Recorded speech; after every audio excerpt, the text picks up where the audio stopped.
Hi hello ನಮಸ್ಕಾರ. ವಿಶೇಷ ಕಾರ್ಯಕ್ರಮಕ್ಕೆ ಸ್ವಾಗತ. ನಾನು ರಂಜಿತಾ ಗೌಡ. ಒಂದು ನದಿ, ಒಂದು ನಾಗರಿಕತೆ ಮತ್ತು ಒಂದು ವಿಭಜನೆಯ ಕತೆ.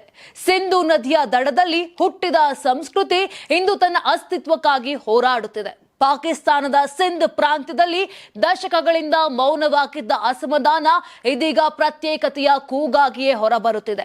ಇತಿಹಾಸದ ನೆನಪುಗಳು, ಇಂದಿನ ರಾಜಕೀಯ ಮತ್ತು ಭವಿಷ್ಯದ ಅನಿಶ್ಚಿತತೆ, ಈ ಎಲ್ಲದರ ಮಧ್ಯೆ ಸಿಂಧ್ ಮತ್ತೆ ಪ್ರಶ್ನೆ ಕೇಳುತ್ತಿದೆ. ಈ ಕತೆ ಒಂದು ಪ್ರಾಂತ್ಯದಷ್ಟೇ ಅಲ್ಲ, ಒಂದು ರಾಷ್ಟ್ರದ ಆತ್ಮವನ್ನೇ ಪ್ರಶ್ನಿಸುವ ಕತೆ.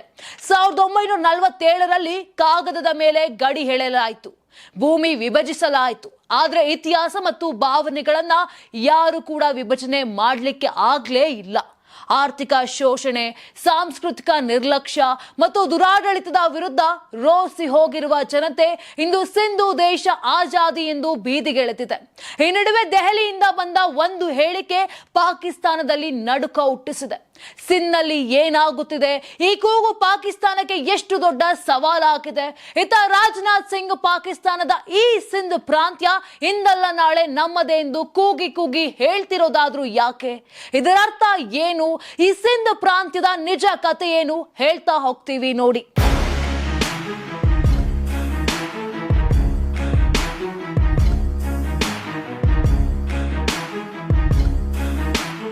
ಇದು ಪಾಕಿಸ್ತಾನದ ನಕ್ಷೆಯಲ್ಲಿ ಕಾಣುವ ಒಂದು ಪ್ರಾಂತ್ಯದ ಕತೆ ಮಾತ್ರವಲ್ಲ, ಇದು ಇತಿಹಾಸ, ಗುರುತು, ನೋವು ಮತ್ತು ಮುಕ್ತಿಯ ಆಸೆಯ ಕತೆ. ಪಾಕಿಸ್ತಾನದ ಮೂರನೇ ಅತಿದೊಡ್ಡ ಪ್ರಾಂತ್ಯವಾದ ಸಿಂಧ್ನಲ್ಲಿ ಇಂದು ಮತ್ತೆ ಪ್ರತ್ಯೇಕತೆಯ ಕೂಗು ಜೋರಾಗಿದೆ. ದಶಕಗಳಿಂದ ನಡೆಯುತ್ತಿರುವ ದುರಾಡಳಿತ, ಆರ್ಥಿಕ ಶೋಷಣೆ ಮತ್ತು ಸಾಂಸ್ಕೃತಿಕ ನಿರ್ಲಕ್ಷ್ಯದ ವಿರುದ್ಧ ರೋಸಿ ಹೋಗಿರುವ ಜನತೆ ಇದೀಗ ಮೌನ ಮುರಿದು ಬೀದಿಗಿಳಿದಿದ್ದಾರೆ. ದೇಶದ ಆರ್ಥಿಕತೆ ಮಹತ್ವದ ಕೊಡುಗೆ ನೀಡುತ್ತಿದ್ದರೂ ಸಿಂಧ್ನ ಜನರಿಗೆ ಅಭಿವೃದ್ಧಿಯ ಲಾಭ ತಲುಪಿಲ್ಲ ಎಂಬ ಅಸಮಾಧಾನ ದಿನೇ ದಿನೇ ಗಟ್ಟಿಯಾಗುತ್ತಿದೆ. ಕರಾಚಿ ಸೇರಿದಂತೆ ಪ್ರಮುಖ ನಗರಗಳಲ್ಲಿ ನಿರುದ್ಯೋಗ, ನೀರಿನ ಕೊರತೆ, ಮೂಲ ಸೌಕರ್ಯಗಳ ಅಭಾವ ಮತ್ತು ಭದ್ರತಾ ಪಡೆಗಳ ದಬ್ಬಾಳಿಕೆ ಜನರ ಅಸಹನೆಯನ್ನು ಮತ್ತಷ್ಟು ಹೆಚ್ಚಿಸಿದೆ. ಈ ಎಲ್ಲಾ ಕಾರಣಗಳು ಸೇರಿ ಸಿಂಧ್ನಲ್ಲಿ ಪ್ರತ್ಯೇಕ ರಾಷ್ಟ್ರದ ಬೇಡಿಕೆಯನ್ನು ಮತ್ತೆ ಜೀವಂತಗೊಳಿಸಿವೆ. ಈ ಹೋರಾಟದ ಮಧ್ಯೆ ದೆಹಲಿಯಿಂದ ಬಂದ ಒಂದು ಹೇಳಿಕೆ ಪಶ್ಚಿಮ ಗಡಿಯಲ್ಲಿ ಕಂಪನ ಮೂಡಿಸಿದೆ.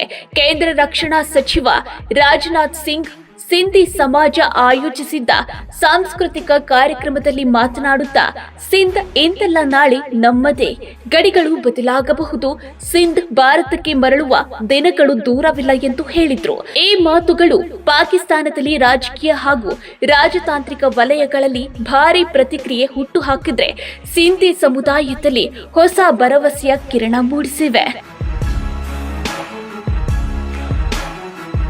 1947ರ ದೇಶ ವಿಭಜನೆಯ ನೋವಿನ ನೆನಪುಗಳನ್ನು ಮತ್ತೆ ಕೆದಕಿದ ಈ ಹೇಳಿಕೆಯ ವಿಡಿಯೋ ಸಾಮಾಜಿಕ ಜಾಲತಾಣಗಳಲ್ಲಿ ವ್ಯಾಪಕವಾಗಿ ಹರಡಿದ್ದು ಸಿಂಧ್ನಲ್ಲಿ ನಡೆಯುತ್ತಿರುವ ಹೋರಾಟಕ್ಕೆ ಹೊಸ ಉತ್ಸಾಹ ನೀಡಿದೆ. ಪಾಕಿಸ್ತಾನದ ಕರಾಚಿ ಸೇರಿದಂತೆ ಹಲವು ಪಟ್ಟಣಗಳಲ್ಲಿ ಜಿಎಸ್ ಸಿಂಧುತ್ತಾಹಿದ ಮಹಾಜ್ ಸಂಘಟನೆಯ ಬ್ಯಾನರ್ ಅಡಿಯಲ್ಲಿ ಪ್ರತಿಭಟನೆಗಳು ನಡೆಯುತ್ತಿವೆ. ಸಿಂಧು ದೇಶ ಆಜಾದಿ ಮತ್ತು ಪಾಕಿಸ್ತಾನ ಮುರ್ದಾಬಾದ್ ಎಂಬ ಘೋಷಣೆಗಳೊಂದಿಗೆ ಪ್ರತಿಭಟನಾಕಾರರು ಸಿಂಧ್ ಪ್ರದೇಶದ ವಿಮೋಚನೆಗೆ ಆಗ್ರಹಿಸುತ್ತಿದ್ದಾರೆ. ಈ ಪ್ರತ್ಯೇಕ ದೇಶದ ಬೇಡಿಕೆ ಇತ್ತೀಚಿನದಲ್ಲ.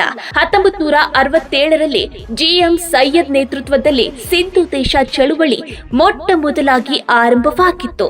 1971ರಲ್ಲಿ ಬಾಂಗ್ಲಾದೇಶ ಪಾಕಿಸ್ತಾನದಿಂದ ಬೇರ್ಪಟ್ಟ ಸಂದರ್ಭದಲ್ಲಿ ಸಿಂಧ್ನಲ್ಲೂ ಮುಕ್ತಿಯ ಪ್ರಶ್ನೆ ಮತ್ತೆ ಕೇಳಿಬಂದಿತ್ತು.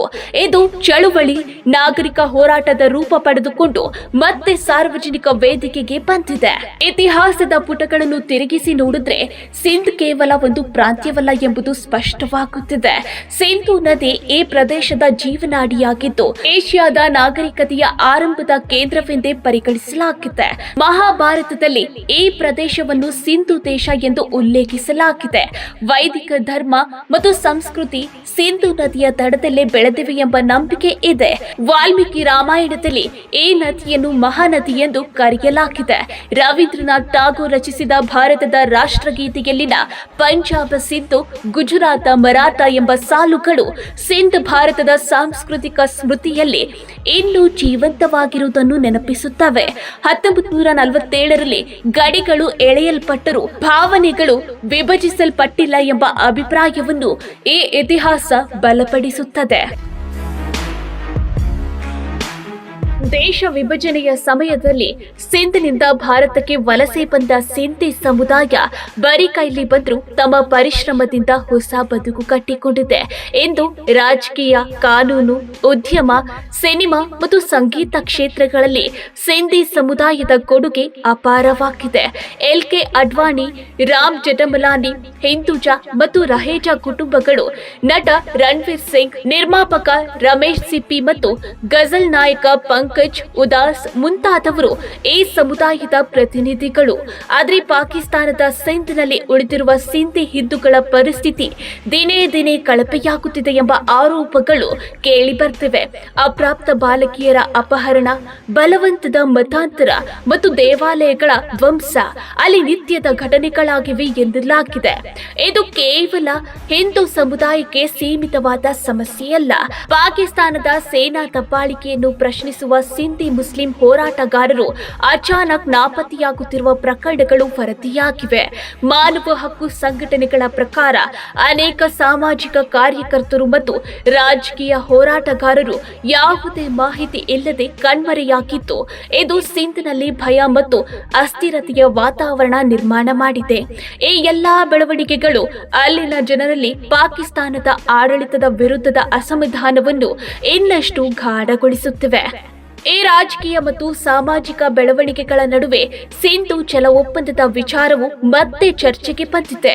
1960ರಲ್ಲಿ ಭಾರತ ಮತ್ತು ಪಾಕಿಸ್ತಾನ ನಡುವೆ ವಿಶ್ವ ಬ್ಯಾಂಕ್ ಮಧ್ಯಸ್ಥಿಕೆಯಲ್ಲಿ ಕೈಗೊಳ್ಳಲಾದ ಈ ಒಪ್ಪಂದದಂತೆ ಪೂರ್ವದ ನದಿಗಳಾದ ರಾವಿ, ಬಿಯಾಸ್ ಮತ್ತು ಸಟ್ಲೆಜ ಭಾರತಕ್ಕೆ, ಪಶ್ಚಿಮದ ನದಿಗಳಾದ ಸಿಂಧು, ಝಿಲಿಂ ಮತ್ತು ಚೆನಾಬ್ ಪಾಕಿಸ್ತಾನಕ್ಕೆ ಹಂಚಿಕೆ ಮಾಡಲಾಯಿತು.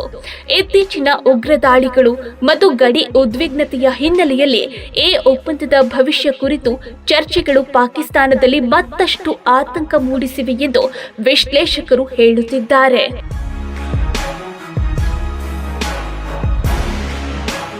ರಾಜನಾಥ್ ಸಿಂಗ್ ತಮ್ಮ ಭಾಷಣದಲ್ಲಿ LK ಅಡ್ವಾಣಿ ಉಲ್ಲೇಖಿಸಿದ ವಿಚಾರವನ್ನು ನೆನಪಿಸಿಕೊಂಡು ಸಿಂಧಿ ಹಿಂದೂಗಳು ಭಾರತದಿಂದ ಸಿಂಧ್ ಬೇರ್ಪಟ್ಟಿರುವುದನ್ನು ಇನ್ನೂ ಮನಸ್ಸಿನಿಂದ ಒಪ್ಪಿಕೊಂಡಿಲ್ಲ ಎಂದು ಹೇಳಿದ್ದಾರೆ. ಈ ಮಾತುಗಳು ಸಿಂಧ್ ವಿಷಯವನ್ನು ಮತ್ತೆ ಅಂತಾರಾಷ್ಟ್ರೀಯ ಚರ್ಚೆಯ ಕೇಂದ್ರಕ್ಕೆ ತಂದಿದೆ. ಸಿಂಧ್ ಇಂದು ಭಾರತದ ಭಾಗವಾಗಿಲ್ಲದಿರಬಹುದು, ಆದರೆ ಗಡಿಗಳು ಶಾಶ್ವತವಲ್ಲ ಎಂಬ ಸಂದೇಶ ಈ ಹೇಳಿಕೆಯೊಳಗೆ ಅಡಗಿದೆ ಎಂಬ ಅಭಿಪ್ರಾಯಗಳು ವ್ಯಕ್ತವಾಗುತ್ತಿವೆ. ಸಿಂಧ್ನಲ್ಲಿ ಪ್ರತ್ಯೇಕತೆಯ ಕೂಗು ಹೆಚ್ಚಾಗುತ್ತಿರುವುದರ ಪರಿಣಾಮವಾಗಿ ಪಾಕಿಸ್ತಾನದ ಕೇಂದ್ರ ಸರ್ಕಾರದ ಮೇಲೆ ಒಳನಾಡು ಒತ್ತಡವು ಹೆಚ್ಚುತ್ತಿದೆ. ಈಗಾಗಲೇ ಬಲೂಚಿಸ್ತಾನದಲ್ಲಿ ನಡೆಯುತ್ತಿರುವ ಪ್ರತ್ಯೇಕವಾದಿ ಚಟುವಟಿಕೆಗಳು, ಖೈಬರ್ ಪಖ್ತೂನ್ಖ್ವಾದಲ್ಲಿ ತೀವ್ರಗೊಂಡಿರುವ ಅಸಮಾಧಾನ ಮತ್ತು ಇದೀಗ ಸಿಂಧ್ನಲ್ಲಿ ಎದ್ದಿರುವ ಮುಕ್ತಿಯ ಧ್ವನಿ, ಈ ಮೂರು ಮುಂಭಾಗಗಳಲ್ಲಿಯೂ ಉಂಟಾಗಿರುವ ಅಶಾಂತಿ ಪಾಕಿಸ್ತಾನವನ್ನು ಗಂಭೀರ ಒಳರಾಜಕೀಯ ಸಂಕಷ್ಟದತ್ತ ತಳ್ಳುತ್ತಿದೆ. ವಿಶ್ಲೇಷಕರ ಪ್ರಕಾರ ಸಿಂಧ್ನ ಅಸಮಾಧಾನ ಕೇವಲ ಪ್ರಾಂತ್ಯ ಮಟ್ಟದಲ್ಲೇ ಸೀಮಿತವಾಗದೆ ದೇಶದ ಅಸ್ತಿತ್ವದ ಕುರಿತು ಪ್ರಶ್ನೆಗಳನ್ನು ಮತ್ತೆ ಜೀವಂತಗೊಳಿಸುವ ಶಕ್ತಿಯನ್ನ ಹೊಂದಿದೆ. ಇದೇ ಸಮಯದಲ್ಲಿ ಅಂತಾರಾಷ್ಟ್ರೀಯ ಸಮುದಾಯವು ಸಿಂಧ್ನ ಬೆಳವಣಿಗೆಗಳನ್ನು ಗಮನದಿಂದ ವೀಕ್ಷಿಸುತ್ತಿದೆ. ಮಾನವ ಹಕ್ಕುಗಳ ಉಲ್ಲಂಘನೆ, ಅಲ್ಪಸಂಖ್ಯಾತರ ಮೇಲೆ ನಡೆಯುತ್ತಿರುವ ದೌರ್ಜನ್ಯಗಳು ಮತ್ತು ನಾಪತ್ತೆ ಪ್ರಕರಣಗಳು ಹಲವು ವರದಿಗಳ ಮೂಲಕ ಜಾಗತಿಕ ವೇದಿಕೆಗಳಲ್ಲಿ ಪ್ರಸ್ತಾಪವಾಗುತ್ತಿವೆ. ಪಾಕಿಸ್ತಾನ ಸರ್ಕಾರ ಈ ಆರೋಪಗಳನ್ನು ತಳ್ಳಿ ಹಾಕುತ್ತಿದ್ದರೂ ನೆಲಮಟ್ಟದ ವಾಸ್ತವಗಳು ಬೇರೆ ಚಿತ್ರವನ್ನೇ ತೋರಿಸುತ್ತಿವೆ ಎಂಬ ಅಭಿಪ್ರಾಯ ವಿದೇಶಿ ವಿಶ್ಲೇಷಕರಿಂದ ಕೇಳಿಬರ್ತಿದೆ. ಈ ಎಲ್ಲವೂ ಪಾಕಿಸ್ತಾನದ ಜಾಗತಿಕ ಪ್ರತಿಷ್ಠೆಗೆ ಮತ್ತೊಂದು ಸವಾಲಾಗಿ ಪರಿಣಮಿಸುತ್ತಿದೆ. ಸಿಂಧ್ನ ಯುವಜನತೆಯ ಪಾತ್ರವು ಈ ಹೋರಾಟದಲ್ಲಿ ಮಹತ್ವ ಪಡೆದುಕೊಳ್ಳುತ್ತಿದೆ. ಸಾಮಾಜಿಕ ಜಾಲತಾಣಗಳ ಮೂಲಕ ಸಂಘಟಿತವಾಗುತ್ತಿರುವ ಯುವಕರು ತಮ್ಮ ಭಾಷೆ, ಸಂಸ್ಕೃತಿ ಮತ್ತು ಗುರುತನ್ನು ರಕ್ಷಿಸುವ ಹೋರಾಟದಲ್ಲಿ ಮುಂಚೂಣಿಗೆ ಬಂದಿದ್ದಾರೆ. ಪಾಕಿಸ್ತಾನದ ಪಾರಂಪರಿಕ ಮಾಧ್ಯಮಗಳು ಈ ಚಳುವಳಿಗೆ ಅಗತ್ಯ ಪ್ರಾಮುಖ್ಯತೆ ನೀಡುತ್ತಿಲ್ಲ ಎಂಬ ಆರೋಪಗಳ ನಡುವೆಯೂ ಡಿಜಿಟಲ್ ವೇದಿಕೆಗಳಲ್ಲಿ ಸಿಂಧ್ನ ಅಸಮಾಧಾನ ದಿನೇ ದಿನೇ ಹೆಚ್ಚು ಪ್ರತಿಧ್ವನಿಸುತ್ತಿದೆ. ಇದು ಹೋರಾಟವನ್ನು ಸ್ಥಳೀಯ ಮಟ್ಟದಿಂದ ಅಂತಾರಾಷ್ಟ್ರೀಯ ಗಮನದ ವಲಯಕ್ಕೆ ತಳ್ಳುತ್ತಿದೆ. ಇತ್ತ ಭಾರತದ ಸಿಂಧಿ ಸಮುದಾಯದಲ್ಲೂ ಸಿಂಧ್ನಲ್ಲಿ ನಡೆಯುತ್ತಿರುವ ಬೆಳವಣಿಗೆಗಳ ಕುರಿತು ಗಾಢ ಚರ್ಚೆ ಆರಂಭವಾಗಿದೆ.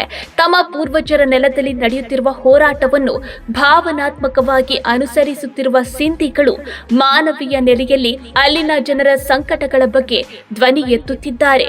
ರಾಜಕೀಯವಾಗಿ ಯಾವುದೇ ಅಧಿಕೃತ ನಿಲುವು ಇಲ್ಲದಿದ್ದರೂ ಸಾಂಸ್ಕೃತಿಕ ಮತ್ತು ಸಾಮಾಜಿಕ ಮಟ್ಟದಲ್ಲಿ ಸಿಂಧ್ ವಿಷಯ ಮತ್ತೆ ಭಾರತೀಯ ಸಮಾಜದ ಚರ್ಚೆಯ ಭಾಗವಾಗುತ್ತಿದೆ. ಈ ಎಲ್ಲಾ ಬೆಳವಣಿಗೆಗಳ ನಡುವೆಯೇ ಒಂದು ಮೂಲಭೂತ ಪ್ರಶ್ನೆ ಮತ್ತೆ ಮತ್ತೆ ಎದುರು ಬರುತ್ತಿದೆ. ಸಿಂಧ್ನಲ್ಲಿ ಎದ್ದಿರುವ ಈ ಪ್ರತ್ಯೇಕತೆಯ ಕೂಗು ಭವಿಷ್ಯದಲ್ಲಿ ಯಾವ ದಿಕ್ಕು ಹಿಡಿಯಲಿದೆ? ಇದು ಕೇವಲ ಪ್ರತಿಭಟನೆಗಳ ಮಟ್ಟಕ್ಕೆ ಸೀಮಿತವಾಗುತ್ತದೆಯೋ ಅಥವಾ ಪಾಕಿಸ್ತಾನದ ರಾಜಕೀಯ ಭೂಪಟದಲ್ಲೇ ದೊಡ್ಡ ಬದಲಾವಣೆಗಳಿಗೆ ಕಾರಣವಾಗುತ್ತದೆಯೋ ಎಂಬುದನ್ನ ಕಾಲವೇ ನಿರ್ಧರಿಸಬೇಕಿದೆ. ಆದ್ರೆ ಒಂದು ಸಂಗತಿ ಮಾತ್ರ ಸ್ಪಷ್ಟವಾಗಿದೆ, ಸಿಂಧ್ ಇಂದು ಮೌನವಾಗಿಲ್ಲ. ತನ್ನ ಗುರುತು, ಹಕ್ಕು ಮತ್ತು ಅಸ್ತಿತ್ವಕ್ಕಾಗಿ ಮಾತನಾಡಲು ಆರಂಭಿಸಿರುವ ಈ ಪ್ರಾಂತ್ಯದ ಧ್ವನಿಯನ್ನು ಇನ್ನು ನಿರ್ಲಕ್ಷಿಸುವುದು ಪಾಕಿಸ್ತಾನಕ್ಕೆ ಸಾಧ್ಯವಿಲ್ಲ. ಒಟ್ಟಾರೆ ಸಿಂಧು ದೇಶದ ಬೇಡಿಕೆ ವಾಸ್ತವವಾಗುತ್ತದೆಯೋ ಇಲ್ಲವೇ ಎಂಬುದು ಭವಿಷ್ಯವೇ ತೀರ್ಮಾನಿಸಬೇಕಾದ ವಿಷಯ. ಆದರೆ ಸಿಂಧ್ನಲ್ಲಿ ಹೊತ್ತಿರುವ ಅಸಮಾಧಾನ ಬೆಂಕಿ ಪಾಕಿಸ್ತಾನಕ್ಕೆ ದೊಡ್ಡ ಸವಾಲಾಗಿ ಪರಿಣಮಿಸುತ್ತಿರುವುದು ಮಾತ್ರ ಸ್ಪಷ್ಟ. ಕಾಗದದ ಮೇಲೆ ಎಳೆಯಲ್ಪಟ್ಟ ಗಡಿಗಳು ಶಾಶ್ವತವಾಗಿರಬಹುದು, ಆದರೆ ಜನರ ಭಾವನೆಗಳು, ಸಂಸ್ಕೃತಿ ಮತ್ತು ಇತಿಹಾಸ ಒಮ್ಮೆ ಮತ್ತೆ ಮಾತನಾಡಲು ಆರಂಭಿಸಿದ್ರೆ ಅವು ಗಡಿಗಳನ್ನ ಪ್ರಶ್ನಿಸುವ ಶಕ್ತಿಯನ್ನ ಹೊಂದಿರುತ್ತವೆ. ಈ ಕಾರಣದಿಂದಲೇ ಸಿಂಧ್ನಲ್ಲಿ ನಡೆಯುತ್ತಿರುವ ಈ ಬೆಳವಣಿಗೆಗಳನ್ನು ದಕ್ಷಿಣ ಏಷ್ಯಾದ ಭವಿಷ್ಯವನ್ನು ರೂಪಿಸಬಹುದಾದ ಮಹತ್ವದ ಅಧ್ಯಾಯವಾಗಿ ವಿಶ್ವವು ಕುತೂಹಲದಿಂದ ಗಮನಿಸುತ್ತಿದೆ. ನೋಡಿದ್ರಲ್ಲ, ಇದು ಸಿಂಧ್ ಪ್ರಾಂತ್ಯದ ನಿಜ ಕಥೆಯಾಗಿದೆ. ಒಂದು ಸಂಗತಿ ಮಾತ್ರ ಸ್ಪಷ್ಟ, ಸಿಂಧ್ನಲ್ಲಿ ಎದ್ದಿರುವ ಈ ಧ್ವನಿ ತಾತ್ಕಾಲಿಕ ಆಕ್ರೋಶವಲ್ಲ. ಇದು ದಶಕಗಳಿಂದ ಹೃದಯದಲ್ಲಿ ಉಳಿದಿದ್ದ ಅಸಮಾಧಾನದ ಪ್ರತಿಧ್ವನಿ. ಗಡಿಗಳು ಕಾಗದದ ಮೇಲೆ ಎಳೆಯಲ್ಪಟ್ಟಿರಬಹುದು, ಆದರೆ ಇತಿಹಾಸ, ಸಂಸ್ಕೃತಿ ಮತ್ತು ಜನರ ಭಾವನೆಗಳು ಯಾವತ್ತೂ ಕೂಡ ಗಡಿಗಳಲ್ಲಿ ಸರಿಯಾಗೋದಿಲ್ಲ. ಸಿಂಧ್ನಲ್ಲಿ ಹೊತ್ತಿರುವ ಈ ಪ್ರಶ್ನೆಗಳಿಗೆ ಪಾಕಿಸ್ತಾನ ಯಾವ ಉತ್ತರ ನೀಡಲಿದೆ ಎಂಬುದು ಮುಂದಿನ ನಿರ್ಧಾರವಾಗಲಿದೆ. ಆದರೆ ಇಂದು ಈ ಧ್ವನಿಯನ್ನ ನಿರ್ಲಕ್ಷಿಸುವುದು ಸಾಧ್ಯವೇ ಇಲ್ಲ.